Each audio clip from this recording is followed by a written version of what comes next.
Red green online present.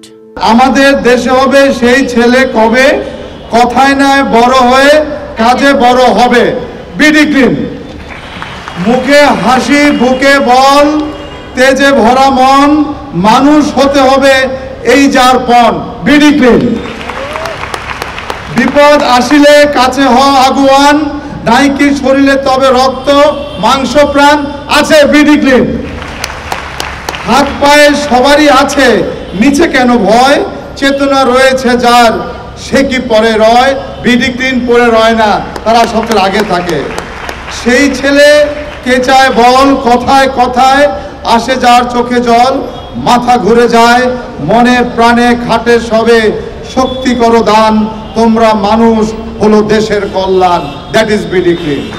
আমি ওই কবিতা শুনে বললাম এই কবিতার পুরোটাই আজকে একটু পাঠ করা দরকার। তোমরা নিজের খেয়ের পরের মহিষ তাড়াও। নিজের খেয়ের পরের মহিষ তাড়ানোর লোক কিন্তু দিন দিন কমে যাচ্ছে এই দেশ থেকে। এই দেশকে ভালোবাসার মানুষ দিন দিন কমে যাচ্ছে। এই শহরকে ভালোবাসার মানুষ দিন দিন কমে যাচ্ছে। আমরা শুধু চিন্তা করি আমার আমার আমার, আমাদের কেউ চিন্তা করি না আমাদের কি হবে, আমাদের কি হবে, শুধু চিন্তা করি আমার। আমি কিভাবে এই মাঠ দখল করব, কিভাবে আমি খাল দখল করব, কিভাবে রাস্তা দখল করব, কিভাবে বড় বড় জমি জমা দখল করে আমি আমার জন্য করব। সুতরাং আজকে প্রতিজ্ঞা করতে হবে আমাদের সকলকে, আমার না আমাদের সময় আসছে আমাদেরকে নিয়ে কাজ করার জন্য। আমাদেরকে কাজ করতেই হবে।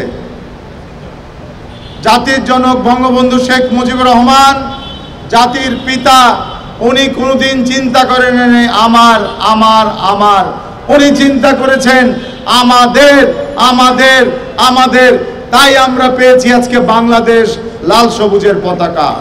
আমরা স্যালুট জানাই জাতির জনক বঙ্গবন্ধু শেখ মুজিবুর রহমানকে, স্যালুট জানাই তার পরিবারকে। তারই পরিপ্রেক্ষিতে আজকে তারই কন্যা মাননীয় প্রধানমন্ত্রী জননেত্রী শেখ হাসিনা দিন রাত কাজ করে যাচ্ছেন। একটি বাসাও কিন্তু মাননীয় প্রধানমন্ত্রীর ঢাকা শহরে নেই। উনি বলেছে আমার বাসা লাগবে না, আমার বাসা তো আছে গোপালগঞ্জেই, আমার বাসা আছে গোপালগঞ্জেই। এরকম মাননীয় প্রধানমন্ত্রী আমরা পেয়েছি দেখে এটি আমাদের ভাগ্য, এই দেশের ভাগ্য। আমরা দোয়া করি মাননীয় প্রধানমন্ত্রী জননেত্রী শেখ হাসিনাকে যেন রাব্বুল আলামিন যেন সুস্থ রাখে। আমি আজকে বিডি গ্রিনের আমি যতটুকু পর্যন্ত জানি যে বিডি গ্রিন আমার বলছিল ছোট্টমণি বলছিল যে সে বিডি গ্রিনের জন্ম আর এখন 8 বৎসরে, সাংবাদিক ভাই বন্ধুদের জানাতে চাই 8 বৎসরে 57টি জেলায় 157টি উপজেলায় 46,000 বিডি গ্রিনের সদস্য। এর থেকে বড় অর্গানাইজেশন আমার মনে হয় বাংলাদেশে আর কেউ নাই। এই বিশেষ প্রতিবেদনটি যদি আপনাদের ভালো লেগে থাকে অথবা উপকৃত হন তাহলে অবশ্যই এই চ্যানেলটি সাবস্ক্রাইব করুন এবং লাইক কমেন্ট ও শেয়ার করে রেড গ্রিন অনলাইনের সাথেই থাকুন। Thanks to everyone. Red green online.